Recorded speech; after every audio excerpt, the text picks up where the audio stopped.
And our next story is about China and what a top commander of the People's Liberation Army has now said. He has called for hybrid warfare. He says China needs to fully prepare for, quote-unquote, a military struggle. Why is that? General Wang Haijiang says to face suppression and containment by the Western countries, which according to him could escalate any time. But what really does this hybrid warfare mean? And what all does it entail? And what exactly is on China's wish list? Is it merely theoretical grandstanding with little scope for implementation? Or is China really on to something? The Ukraine conflict has shown that wars are now waged not just in the traditional battlefield, in traditional ways, but in unconventional areas as well. So how exactly does the Chinese military intend to prepare for future conflicts? It has listed 5 tools overall. The first one is financial. China and the US are the world's 2 biggest economies. They have been in a trade war since 2018. The diplomatic relations between the two have worsened, but their trade hit a record high last year. In fact, in 2022, the US imported Chinese goods worth over $536 billion. So when China says that it would turn to financial battles, does it mean it would stop doing business with America? And can it really afford to do that? And what really would happen to all the cheap goods that it makes to attract American buyers? Could China really sever trade ties with the West? And how exactly would its economy sustain that blow? The second and the third tools are technology and cyberspace. You see, China is already infamous when it comes to spying and espionage, even though it has always denied links to any large-scale cyber attacks. But tensions have especially been running high between China and the US ever since the Chinese balloons entered the American skies.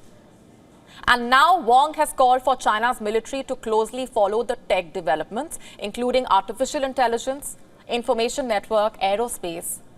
So is China hinting at attacking cybersecurity? And if it is, then it might not bode well. You see, countries around the world, including India, have banned hundreds of Chinese applications. TikTok has already paid the price. So has Huawei. The Chinese tech group has been long flagged as a security threat by Washington. Since 2019, in fact, the US has barred American suppliers from selling to Huawei. It also restricts the company from using any American technology for chip design and manufacturing. If just suspicion regarding espionage can bite China back, how would the West react to open calls of cyber attacks? The next tool on China's wish list is its dirty politics.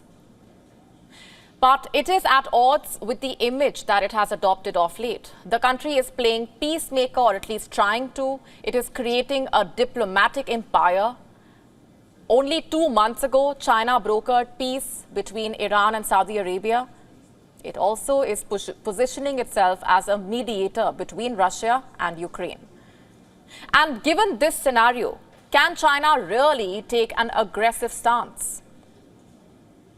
The last tool is targeting cognitive areas, and this relates to psychological warfare, put simply, pushing propaganda and brainwashing.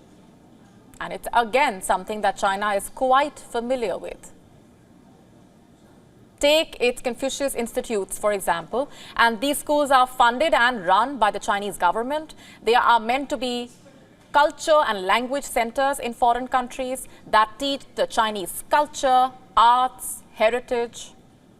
But they serve as little more than propaganda tools.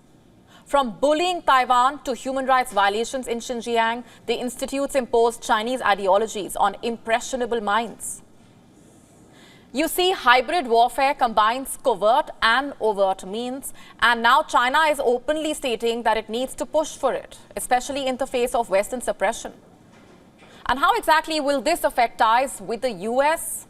Does it align with its image of global peacemaker? WION now available in your country. Download the app now. Get all the updates on the move.